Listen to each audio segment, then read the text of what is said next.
우리 한 번만 오늘 말씀의 제목을 한번 따라 하시겠습니다. 내 마음에 담을 것. 한 번만 더 하시겠습니다. 내 마음에 담을 것.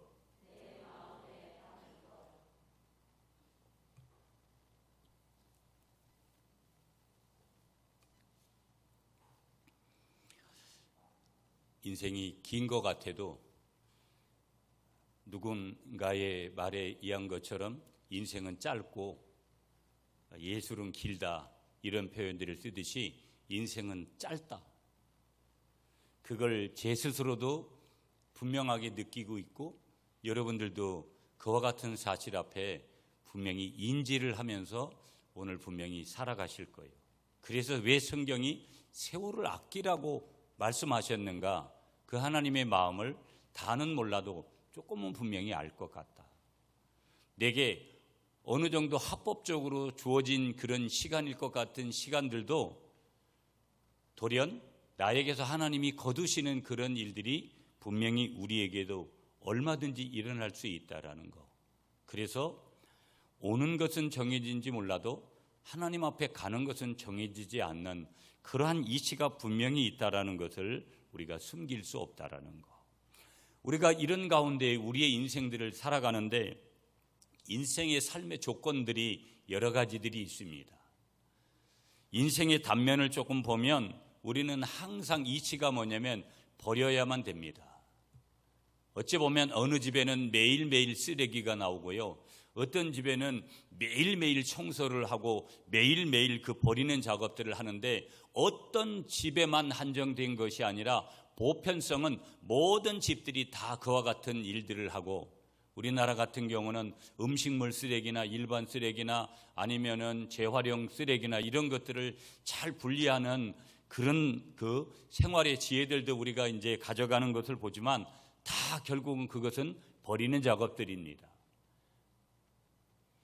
인생에서 어찌 보면 그 버리는 작업들이라는 것은 얼마나 중요한지 모릅니다. 가끔 TV를 통해서 어떤 조금 정신적으로 문제가 있는 듯한 분들이 자기 집에다가 산더미 같은 남들이 버린 것들을 주워다가 거기다가 쌓아놓고 살아가는 그런 분들을 보고 정작 자기는 잠잘 곳도 재화로 없이 그렇게 살아가는 분들을 보면 과연 저분이 정상적일까라는 그런 의구심을 갖게도 되고, 왜 저 사람은 저기에 대해서 이런 집착을 가지는 걸까 하는 의문도 가지게 됩니다. 인생은 두 가지 기능을 반드시 하면서 살아간다라는 거. 버리거나 아니면 담는 삶을 살아간다. 끊임없이 버리는, 생활에서든지 마음에서든지 생각에서든지 끊임없이 버리면 버리는 데서 끝나는 것이 아니라 새로운 것들을 내 생각에 담고 내 마음에 담고 내 행동의 삶의 자리에 담고 지나가는 것이 바로 우리의 인생들이다. 버리거나 담는 이런 삶을 살지 않는 사람은 이 세상에 아무도 없다.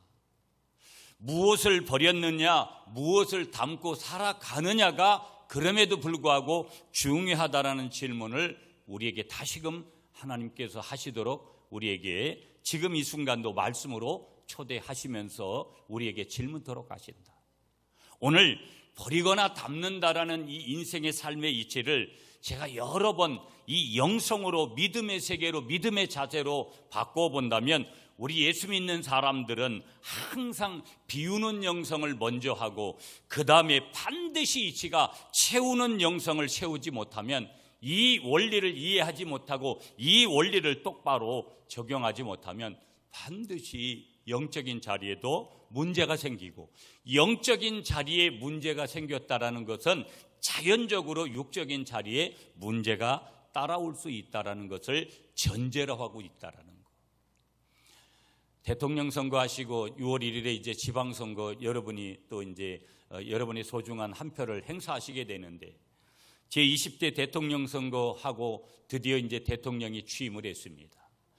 여러 가지 어떤 그 방향과 또 국민과 함께 소통하려고 하는 여러 가지 액션들을 보면서 긍정으로 보면 한없이 긍정. 그러나 처음 시작은 누구든지 그렇게 잘 되어졌는데 과연 마지막까지 유정의 미를 거두게 될까라는 때로는 이 물음표를 던져가면서 어떻게 보면 수많은 사람들에게, 전 국민들에게 아름다운 것을 담아내 보려고 이 나라의 대통령으로서 또 여러 리더십들이 그렇게 애를 쓰고 있는 것을 보게 되어집니다. 사람들은 리더를 찾고 있고 사람들은 삶의 자리에서 모델을 찾고 있습니다. 내가 닮아가야 될 그런 모델들을 지금도 찾고 있는데, 그럼에도 불구하고 그 찾고 있는 그 사람을 반드시 내 마음에 담고 그 사람의 사고, 그 사람의 마음, 그 사람의 행동 양식, 그 사람의 신앙의 세계, 그 사람의 리더십, 그 사람의 모든 것들을 내 마음에 담아보려고 하기 때문에 오늘도 모델을 끊임없이 찾고 있는데, 하나님은 역사의 현장에 하나님이 기뻐하시는 모델들을 심어 놓으시고 성경에도 심어 놓으시고 그 인물들을 보내셔서 우리에게 그들을 통해서 깨닫도록 하신다라는 이 사실도 더불어 우리의 믿음의 세계 속에서도 주시고 있다라는 것을 분명하게 깨닫고 하나님을 향해서 감사하시는 여러분들이 되시기를 간절히 축복합니다. 그 대표적인 분이 누구냐면 예수님이죠.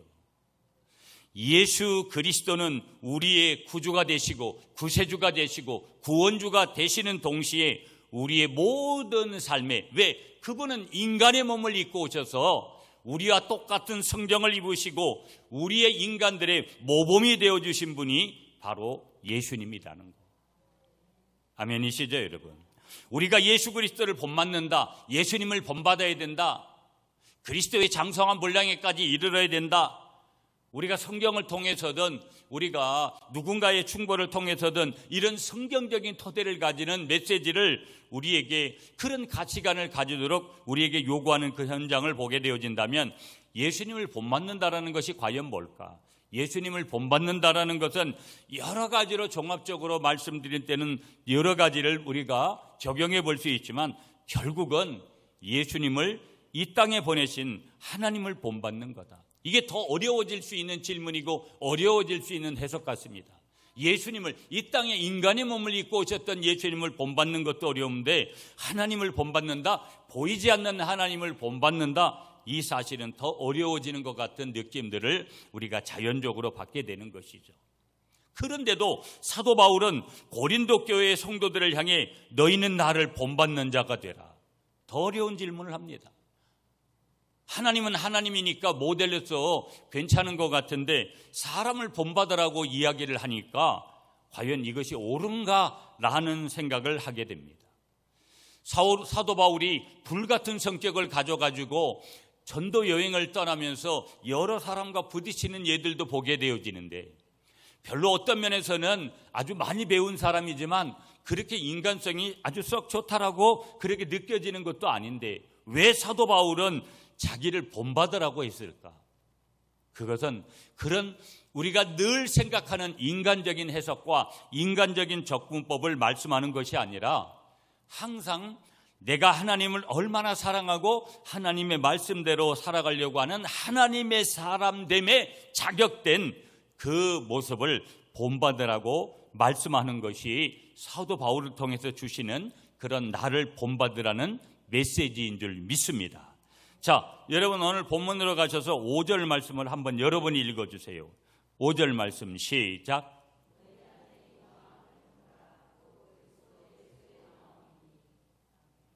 아멘입니다. 자, 5절 말씀 본문 보시면 바울이 한마디로 이렇게 정의를 하는 거예요.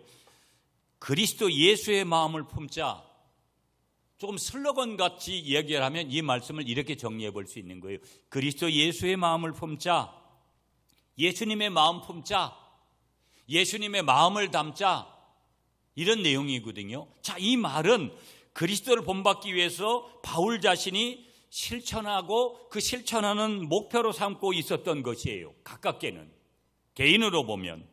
그런데 또한 그런 동시에 모든 성도들도 그 목표와 같이 살아야 함을 의미하는 거예요. 바울에게만 적용된 것이 아니라 바울 이외의 모든 하나님의 사람들에게 적용되는 말씀이 뭐냐? 그리스도 예수의 마음을 품자. 한번 따라하겠습니다. 그리스도 예수의 마음을 품자. 예수님의 마음을 품자라는 거예요. 믿습니까, 여러분? 여러분, 우리는 예수님을 믿고 하나님을 믿는 그리스도인인데요, 우리는 또 타 종교인들도 있잖아요. 보면은요, 불교로 말하면 불교를 믿는 사람들은 소위 대자대비의 불심을 품고 살려고 그렇게 노력을 할 거라는 거예요. 우리는 유교의 전통을 가진 나라인데, 유교를 숭상하는 사람들은 여러분 우리 학교 다닐 때 공부했던 것처럼 인이라는 마음을 품고 살려고 할 거라는 거예요. 여기 예수님께서 말씀하시는, 하나님께서 말씀하시는, 사도 바울을 통해서 말씀하시는 예수님의 마음은 예수님의 생각, 예수님의 정신이란 뜻도 함께하고 있다는 것을, 내포하고 있다는 것을 우리가 부인할 수 없어요. 알아야 돼요.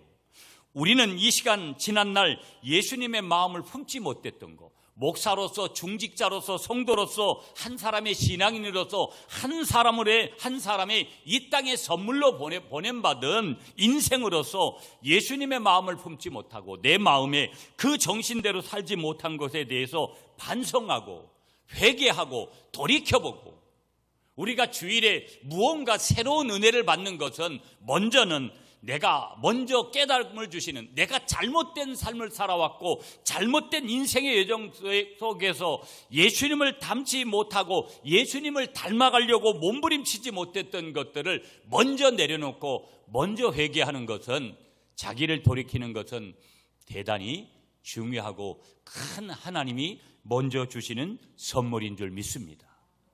그리고 그것을 뒤돌아보았다면, 회개했다면 앞으로는 어떻게 살 것입니다라는 이 결단을 하는 것은 굉장히 중요한데, 예수님의 마음을 품고 살아가는 거, 예수님의 마음을 꼭 품고 내 마음에 살도록 다짐하는 그런 결단, 그런 시간, 오늘 특별히 청년주의를 맞이하여서 이 땅의 다음 세대들을 수많은 사람들이 염려하고 걱정하는 가운데, 젊은이들이 복음 앞에, 복음에 붙들려 살기보다는 세상이 좋아라는 그런 시대에 여전히 놓여져 있는 이 시대에, 오늘 이 청년주의를 맞이한 우리 구미 갈릴리교회 많은 수의 청년들은 아니지만 우리 소수의 청년들이 가슴에 예수님의 마음을 품고 예수님의 그 마음대로 살려고 다시 한번 결단하는 오늘이 되시기를 간절히 축복하겠습니다.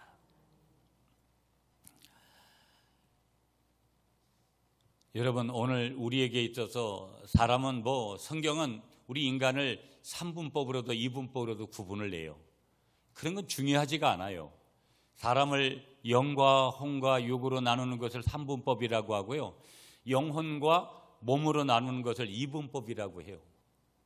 3분법으로 나눴느냐 2분법으로 나눴느냐가 하는 그런 수학적인 공식이 중요한 것이 아니라, 오늘 우리 모든 인간이 하나님의 형상을 입었다라는 것, 이마고 데이, 이 말은 하나님을 닮았다라는 것이 매우 중요한 줄 믿습니다. 여러분, 이 어린아이 하나를 보면 자기 아빠가 됐든 자기 엄마가 됐든 반드시 그렇게 닮는 것을 봅니다. 어떻게 저렇게 닮을 수가 있을까? 유전적이라는 그러한 그 형태는 그렇게 나타나는 거예요. 오늘 우리가 어떤 마음을 품고 살아가느냐, 오늘 우리에게 있어서 반드시 영적인 전쟁, 영적인 공격들도 있지만 그럼에도 불구하고 오늘 이 예수님의 마음을 품는 것은 대단히 중요한데, 이 마음이라는 거, 이 마음은 모든 생각의 원천이 되는 것이 바로 이 마음이 되는 거고요, 행동의 근본이 되는 것이 다 어디냐면 이 마음이라는 거, 이 마음을 통해서 모든 것들을 움직이고 있다라는 것이에요. 그래서 유대인들은 우리는 마음을 여기에 있다라고, 여러분 이 심장 부위에 여기에다가 이 마음이 있다라고 생각을 했지만, 유대인들은 어디에 우리 마음이 있다고 생각하냐면 이 콩팥주에 갖다가 마음의 중심이 있다고 생각을 했어요. 또 이런 말씀은 어떤 면이, 콩팥에 있냐 가슴에 이쪽에 있느냐, 이게 중요한 것은 아니에요. 더 중요한 것은 그 중심이 하나님께로 향하고 있느냐, 하나님이 원하시는 마음이 있느냐, 모든 생각의 원천을 그 마음의 선한 것으로 출발되게 하느냐, 또 모든 행동의 근본이 되는 이 마음을 바르게 중심을 하나님 앞에 드리고 있느냐, 이것이 이제 매우 중요하다라는 것이 우선순위지, 그 마음이 포지션이 어디에 있을 것이냐 하는 것들은 아까도 말씀드렸지만 인간을 3분법으로 나눌 거냐 2분법으로 나눌 거냐 이런 것들과 마찬가지로 유사하게 중요한 것은 아니다라는 거. 우선순위가 그것이 아니라는 거. 본질적인 부분은 그것이 아니라는 거. 그럼에도 불구하고 우리 속에 있는 마음에서 모든 생각이 나오고 행동도 마음에서 그렇게 나오게 됩니다. 그러므로 사람이 어떤 마음을 품고 사느냐 대단히 중요하다라는 거. 오늘 설교의 제목과 같이 어떻게 보면 평상시에 오늘 본문 많이 다뤄왔던 본문이죠. 그래서 설교 제목을 이렇게 잡을 수도 있을 거예요. 이 마음을 품으라. 이 마음은 예수님의 마음이거든요. 예수님의 마음을 품는 거다. 그래서 제가 설교 제목을 이렇게 잡았어요. 내 마음에 담을 게 도대체 뭐냐. 코로나가 어느 정도는 이제 종식은 아니지만 어느 정도 정리가 되어지는 그런 즈음에 있고 야외에서는 마스크도 좀 벗고 사람들이 초창기에 코로나를 대할 때보다는 현재 대하는 것들이 훨씬 더 유해졌다는 그런 분위기 속에서 어찌 보면 이 방향이 잘못된 방향으로 훨씬 많이 갈 수 있는 거고 이미 예수를 믿지 않는 사람들이 그러한 것은 당연한 거고 예수님 믿고 신앙생활하는 사람들에게도 훨씬 더 지금의 순간들이 소위 말하는 분기점에 있는데 터닝 포인트 지점에 와 있는데 이 분기점에서 좌로 갈 거냐 우로 갈 거냐 이것이 매우 중요한데 우리 마음에 무엇을 담느냐가 그것을 아마 분명하게 결정을 하게 되어질 것이다. 그래서 내 마음에 나오는 그 모든 것들이 모든 행동의 기준이 되어지는데 오늘 여러분들을 축복하면서 내 마음에 예수님의 마음, 하늘의 마음, 성경적인 마음, 성경적인 가치관, 하나님이 기뻐하시는 그 마음 여러분 소유하시는 여러분들이 되시기를 축복합니다. 자, 옆에 계신 분하고 한번 인사하겠습니다. 예수님의 마음을 우리 예수님의 마음을 마음에 품읍시다. 이렇게 인사하겠습니다. 시작. 예수님의 마음을 우리 마음에 품자라는 거예요. 이게 쉬운 게 아니에요, 여러분. 나 그렇게 할게요. 된다고 그게 될 것 같으면 얼마나 좋겠어요. 이것은 엄청난 몸부림이 필요하고 결단도 필요하고 십자가를 지는 그런 작업들이 반드시 필요하다라는 거. 그 마음이 중요한데 그래서 그 마음에서 모든 생각이 나오고 모든 행동도 그 마음에서 나오는데요. 그렇기 때문에 사람이 어떤 마음을 품고 사느냐 매우 중요하다라는 거. 악마의 마음을 품으면 악마와 같은 생각이 나오고 행동이 나오고 악마같이 그렇게 살게 되는 이치가 된다라는 거. 그 대표적인 모델 한 사람을 꽂자면 성경의 가룟 유다예요. 이 예수님을 판 사람 이 가룟 유다의 마음에는 사단이 들어갔기 때문에 결국은 사단과 같이 생각하고 행동하고 결국은 그의 선생님 되어지신 스승 되신 예수님을 배신하고 원수들에게 팔아넘겨서 예수님이 십자가를 지게 하잖아요.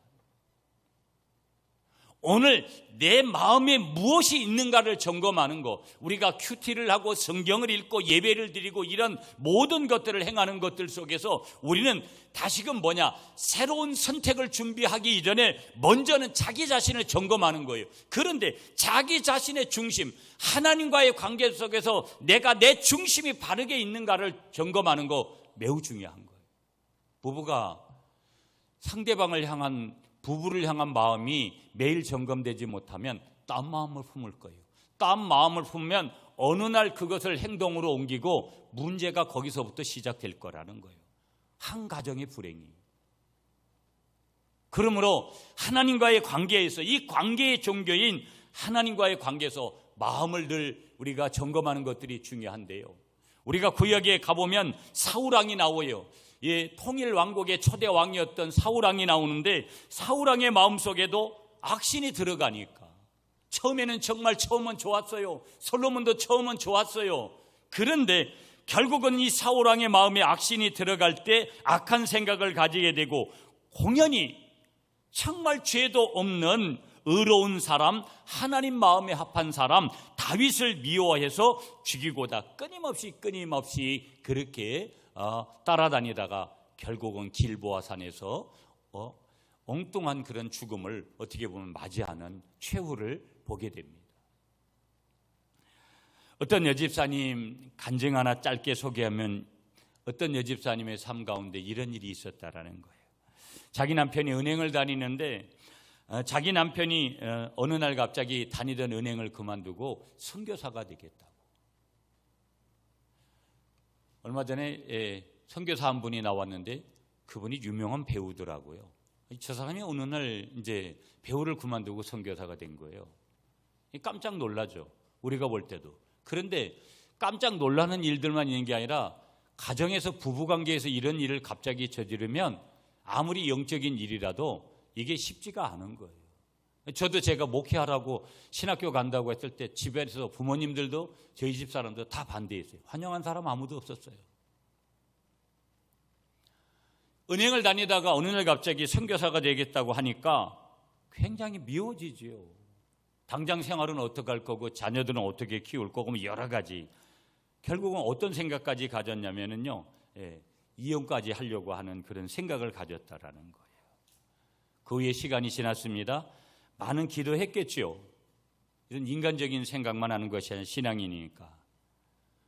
그런데 결국 어느 정도 시간이 지나가가지고 몸에 병이 어느 날 찾아오게 되고, 그래서 다시 어떤 믿음을 다시 새롭게 하기 위해서 금식기도원에 가서 열심히 기도하고 회개하는 그런 가운데서 이런 마음의 정리를 하고 결국은 하나님의 마음을 가지게 되어져서 자기 남편과 더불어 가지고 협력해서 그렇게 열심히 선교 사역을 감당하고 있다라는 그런 짧은 내용의 이야기입니다.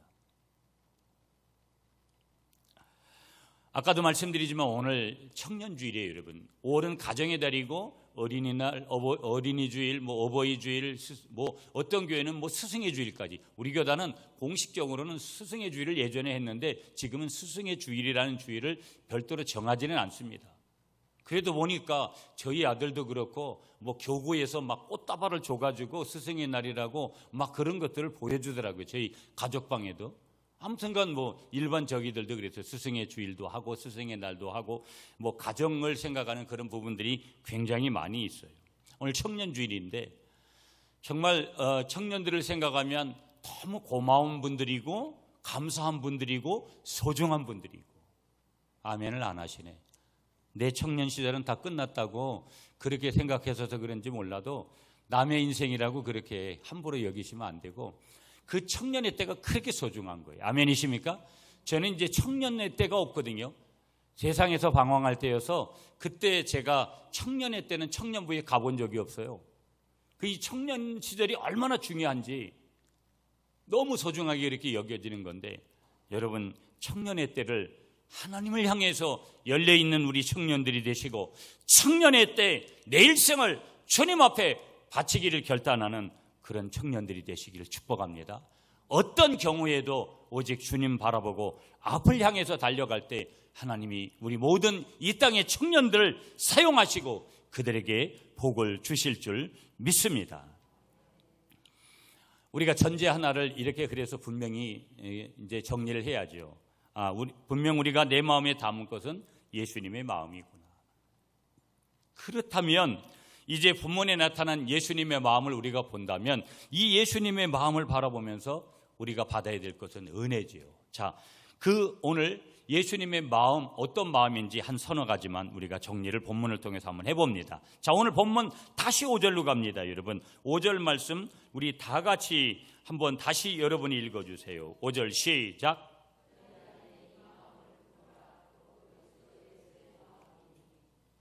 아멘입니다. 한번 따라하겠습니다. 예수님의 마음, 겸손한 마음입니다. 자, 5절에 전체적인 오늘 원어가 어떻고 이런 단어적인 설명 제가 안 할게요. 자, 5절을 하나로 이렇게 함축을 하면 뭐냐면 예수님은 스스로 겸손해졌다. 이 내용을 담고 있는 거예요. 그래서 그 예수님을 겸손해지신 예수님의 마음을 본받으라는 거예요. 너희 안에 이 마음을 품으라. 이 마음이 어떤 마음이냐? 곧 그리스도 예수의 마음이니 예수님의 마음이다. 여러분 우리는 누구를 닮을까? 아이고, 어떻게 우리가 나 같은 사람이 예수님을 닮겠어요? 우리는 과감히 그렇게 오늘 이 아침에 선포하시기 바랍니다.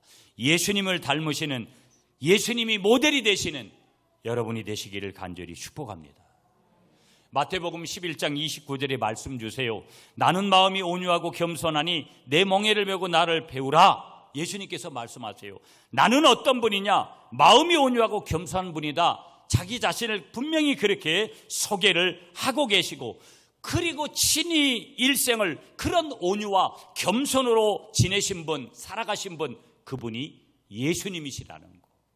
잠언 16장 18절에도 말씀 주세요. 교만은 패망의 선봉이고 거만한 마음은 넘어짐의 앞자미가 된다. 이 말씀 보겠어요. 겸손이 중요하다. 그래서 이만큼 겸손이 중요한 거다. 그것을 말씀하고 있는 것이죠. 바벨론에 느부갓네살 왕이 있는데요, 결국은 느부갓네살도 교만하다가 결국은 문제를 일으키고요, 페르시아의 하만 장군도 오만하다가 패가 망신하게 되어졌다라는 것을 보게 되어지는데요, 그래서 성경은 한결같이 베드로전서 5장 5절에도 하나님이 교만한 자를 대적하시되 겸손한 자에게는 은혜를 주시니라.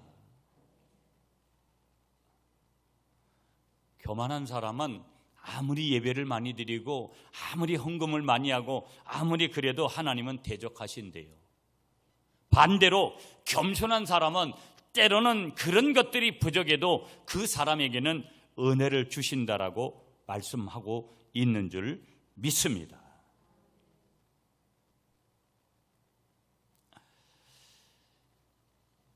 기독교의 영성의 아버지 그러면 한 사람을 꼽으면 대표적인 분이 성 어거스틴이에요. 아우구스티누스라고도 부르는데요, 이 성 어거스틴의 겸손에 대한 유명한 일화 한 가지 전에도 한번 소개했던 기억이 있는데요, 어느 날 이 어거스틴의 제자들이 이런 질문을 스승에게 해요. 스승님, 그리스도인의 최고의 덕목이 무엇입니까? 이렇게 질문을 했어요. 그러자 어거스틴이 첫째는 겸손이다, 이렇게 대답을 해요. 제자들이 다시 두 번째 재차 묻기를, 그렇다면 둘째는 무엇입니까? 그렇게 스승인 어거스틴에게 질문을 하니까 스승인 어거스틴이 이렇게 대답을 해요. 둘째도 겸손이다. 가만히 듣고 있었던 제자들이 그러면 세 번째는 무엇입니까? 라고 묻자 어거스틴은 세 번째도 답을 주는데요, 셋째는 겸손이다 대답을 했어요. 첫째도 겸손, 둘째도 겸손, 셋째도 겸손. 자, 시간이 조금 흘렀습니다. 그러자 이번에는 제자들이 스승인 이 어거스틴에게 그러면 겸손에 반대되는 것이 무엇입니까? 라고 대답을 하니까 어거스틴이 제자들에게 대답하기를 교만이다. 우리가 다 알고 있는 그런 답을 해줬어요. 이때 제자들이 다시 스승에게 질문을 합니다. 선생님, 그럼 교만이라는 것은 무엇입니까? 라고 질문할 때 스승인 어거스틴이 나는 지극히 겸손하다고 생각하는 것, 그것이 교만이다. 아멘을 안 하시네. 감이 없네. 나는 지극히 겸손하다고 생각하는 것, 그것이 교만이다. 여러분, 저에게도요, 참말로 이번에도 광주에 갔다 오니까 정말 어른들 몇 분이 저한테 전화를 했어요. 저에 대한 이미지 아주 굉장히 좋게 말씀하시면서 칭찬을 하는데 몸둘 바를 모르겠더라고요. 어느 날 여러분들도 그렇잖아요. 난 겸손한 사람이야. 겸손하려고 우리가 몸부림을 막 칠 때 그럴 때가 있잖아요. 그러면 더 내가 겸손한 것 같이 착각을 하면서 살 때가 있잖아요. 모두예요. 모두에게 가지는 거니까. 그리고 남의 교만을 보면서 나는 절대 저 사람 같이 저렇게 안 돼야지라고 상대적으로 자기가 겸손한 척을 하잖아요. 어거스틴이 그걸 지적한 거예요. 나는 지극히 겸손하다고 생각하는 것, 그것이 교만이다. 무서운 말 아니겠어요, 여러분? 진짜 겸손이 어디냐라는 것을 우리가 봐야 된다라는 거예요. 여러분, 질문해 보세요. 여러분이 겸손한 분입니까? 교만한 분입니까? 스스로 지극히 겸손하다고 생각하십니까? 종교개혁의 아주 핵심적인 그 획을 그은 말틴 루터가 있습니다, 여러분. 이 루터의 겸손의 기도가 있어요. 여러분 한 번만 들어봐 주세요. 제가 그대로 좀 읽을게요. 오 마음이 온유하며 겸손하신 예수님, 나의 기도를 들으시사 다음과 같은 욕망에서 나를 구원해 주시옵소서. 사랑을 받으려는 욕망에서, 칭찬을 받으려는 욕망에서, 높임을 받으려는 욕망에서, 찬양을 받으려는 욕망에서, 다른 이보다 우선권을 가지려는 욕망에서, 상담의 대상이 되려는 욕망에서, 인정을 받으려는 욕망에서, 부끄러움을 당할까 봐 두려워하는 공포에서, 경멸을 당할까 봐 두려워하는 공포에서, 잊어버릴까 될까 봐 두려워하는 공포에서, 조소당할까 봐 두려워하는 공포에서, 부당한 대우를 받을까 봐 두려워하는 공포에서, 의심을 사게 될까 봐 두려워하는 공포에서 나를 구원해 주시옵소서. 그리고 예수님, 나보다 다른 사람들이 더 사랑을 받게 되기를 원할 수 있는 은혜를 나에게 허락해 주시옵소서. 나보다 다른 사람들이 더 존경되기를, 세상 사람들의 의견에서 나는 쇠하고 다른 사람들이 흥하게 되기를, 나는 제거되고 다른 이들이 선택되기를, 나에게는 주의를 기울이지 않고 다른 이들이 찬양을 받게 되기를, 모든 일에 있어서 다른 이들이 나보다 더 우선권을 차지하게 되기를, 내가 마땅히 되어야 할 정도로 거룩하게 되는 것 외에는 다른 일이 나보다 더 거룩하게 되기를 원할 수 있는 은혜를 나에게 허락해 주시옵소서. 말틴 루터의, 여러분, 겸손의 기도예요. 자, 여기서 하나만 더 말씀드리고 넘어갈게요. 겸손이라는 것이 어떻게 주어질까? 그 비결을 말씀하시는 비결 하나가 뭐냐? 겸손은 먼저는 하나님을 발견한 사람에게 주어지는 선물이에요. 하나님을 발견하고 하나님 앞에서 아무것도 아닌 나를 발견할 때 생기는 거다. 그게 뭐예요? 겸손이라는 거예요. 여러분, 우리는 순간순간 내가 좀 뭐가 좀 된 것 같은 그런 느낌들이 오잖아요. 사람 묘해요. 조금만 자기를 살피지 않으면 자기를 드러내고 싶은 마음들, 그게 누구든지 오니까. 겸손은 뭐냐? 겸손은 하나님을 발견할 때 주어지는 선물이고, 하나님 앞에서 나는 아무것도 아닙니다라는, 그래서 흔히 하듯이 나는 벌레만도 못한 인간입니다라는 나를 발견할 때, 그래서 하나님의 은혜 없이는 살 수 없는 존재라는 것을 인정할 때 우리에게 선물로 주어지는 것인 줄 믿습니다. 두 번째, 예수님의 마음은 6절 7절이에요. 자, 다시 여러분이 6절 7절을 읽어주세요. 시작.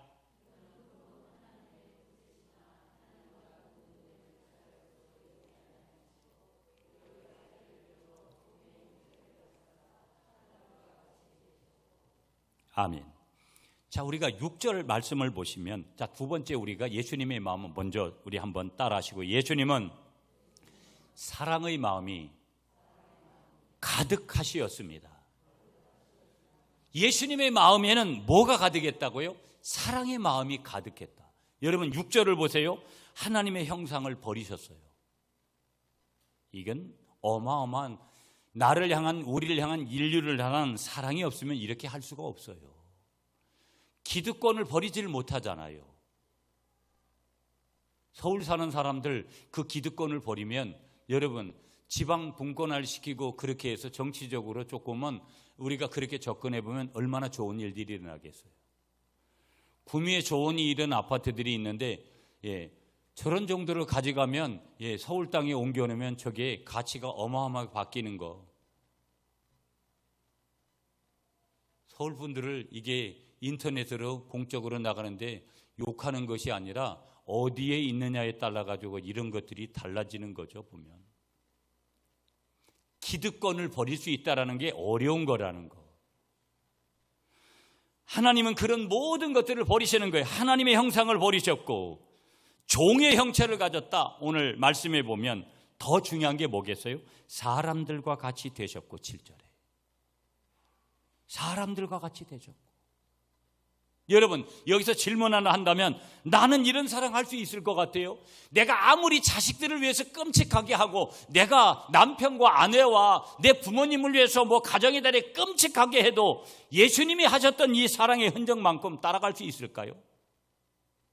갈 수 없어요. 그래도 우리는 예수님의 이 마음을 본받아야 될 줄로 믿습니다.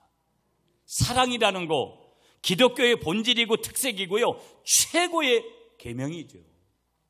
고린도전서 13장 2절에 보면은요, 내가 예언하는 능이 있어 모든 비밀과 모든 지식을 알고 또 산을 옮길 만한 모듬이 있을지라도 거기에 사랑이 없으면 아무것도 아니다.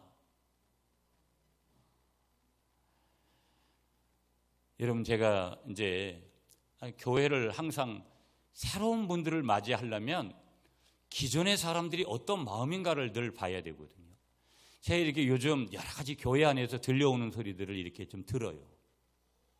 보면 죄송한데 좀 과간이 아니고 그냥 늘 사람이 있는 곳에는 희노애락이 공존하는 거니까 나이 드신 분이 유치한 생각을 했느냐, 어린아이 같은 생각을 했느냐, 그렇지만 마음은 별로 편하지가 않아요. 사람과 사람끼리 관계를 맺어가고 하나님과 우리가 관계를 맺어가는 그런 상황 속에 있는데, 저희 교회는 굉장히 어떤 문제가 크게 있는 그런 교회는 아니에요.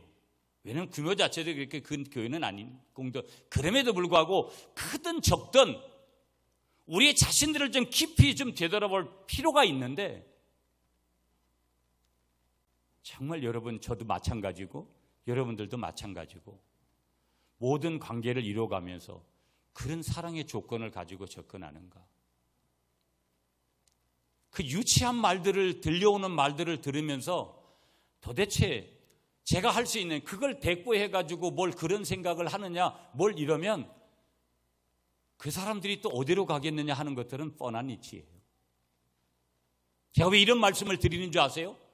아니, 목사님, 나는 그렇지 않은데요. 그럴 분들이 계시는지 모르기 때문에 제가 말씀드리는 거예요. 우리 모두가 다 우리의 마음들을 좀 점검해야 된다. 목사는 목사대로, 장로는 장로대로, 중직자들은 중직자들대로, 또 성도는 성도대로, 적어도 이 모든 삶의 자리에 이 삶의 양식을 좀 구분할 수 있고 이성적인 판단을 적어도 가진 분이라면 그것이 믿음의 도로 판단하는 것이 아니어도 내가 사랑으로 출발했나, 아니면 감정으로 여전히 다른 사람들과 관계를 맺고 있나. 나의 관계는, 사람과 사람과의 관계, 하나님과 나의 관계는 정말 사랑으로 맺어진 관계인가? 여러분, 다시 한번 뒤돌아보시는, 그래서 예수님의 사랑의 마음으로 가슴에 채우시는 여러분이 되시기를 축복합니다. 자, 세 번째, 7절 8절이에요. 자, 7절 8절을 제가 읽습니다. 오히려 자기를 비워 종의 형체를 가지사 사람들과 같이 되셨고 사람의 모양으로 나타나사 자기를 낮추시고 죽기까지 복종하셨으니 곧 십자가에 죽으심이라. 마지막으로 한 가지 여러분들하고 나누고 싶은 것은 뭐냐면요, 예수님은 죽기까지 복종하셨다라는 거. 여러분, 한번 따라하겠습니다. 예수님은 죽기까지 복종의 마음을 품으셨습니다. 제가 늘 오늘 우리 시대를 포스트 모더니즘 시대라고 얘기해요. 이건 아주 굉장히 아주 광활한, 아주 굉장히 범위가 넓은 단어거든요. 그런데 내가 한 가지만 거기서 뽑아와요. 이 시대를 살아가는 사람들의 성향이 어떠느냐? 개인적이고 이기적이고 아주 자기중심적이고 자기밖에 몰라요. 여러분, 오늘 우리 젊은 세대들, 뭐 MZ세대 얘기하고 여러 가지 하는 세대들을 보면 좋은 장점들이 많은 세대들이에요.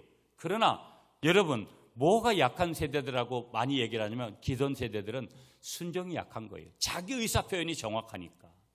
자기 중심으로 갈 때 결국은 남이 존중되는 것들이 무너질 수 있는 확률이 훨씬 커요.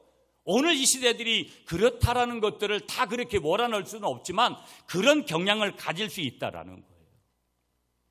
오늘 교회도 이 순종이 무너졌어요. 가정도 이 순종이 무너졌어요. 그래서 가정이 깨어지는 거예요. 뭐 성격이 차이가 난다. 성격은 원래부터 다르게 하나님이 만들었는데 뭘 성격 차이가 나요? 그건 자기들 편의적으로 골라서 하는 얘기예요. 순종의 관계. 남편도 아내에게, 아내도 남편에게, 자식도 부모에게, 부모도 자식에게, 이런 순종 관계들이 무너진 거예요. 예수님의 마음은 죽기까지, 십자가를 지시기까지 복종하신 마음을 품었다라는 거예요. 사랑의 원자탄 그러면 여러분 떠오르는 분이 손양원 목사님이에요. 영화 보셨는지 모르겠지만요. 손양원 목사님이 예수님의 마음을 품으면서 행하셨던 게 뭐예요? 바로 자기 두 아들을 죽인 그 사람을 양자로 받아들이는 거예요. 이건 아무나 흉내내지 못해요. 주기철 목사님 일제의 혹독한 고문과 위험에도 불구하고 순교하기까지 하나님 앞에 복종한 거예요. 여러분, 사도 요한의 제자가 누구냐면 폴리캄이거든요. 이 폴리캄이 로마의 황제 앞에서 신문을 어느 날 받게 되는데요. 그 황제가 이렇게 얘기를 해요. 폴리캄, 너 예수를 부인하고 그렇게 하면 내가 너를 살려줄게. 황제가 그렇게 얘기해요. 그러나 폴리캄은 목숨을 구걸하지 않아요. 그리고 80평생 동안 자기를 한 번도 배반하지 않은 주님을 배반할 수 없다고 고백을 하면서 순교의 길을 택해요.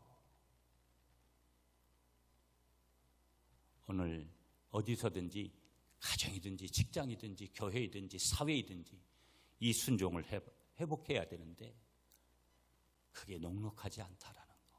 오늘 여러분에게 말씀이 들려온다면 이 순종을 다시 한번 여러분의 마음에 담으시기를 축복합니다. 결론 짧게 보고 마칠게요. 여러분, 결론 어디냐면 우리 10절 말씀이에요. 10절 말씀 여러분 읽어주세요. 시작.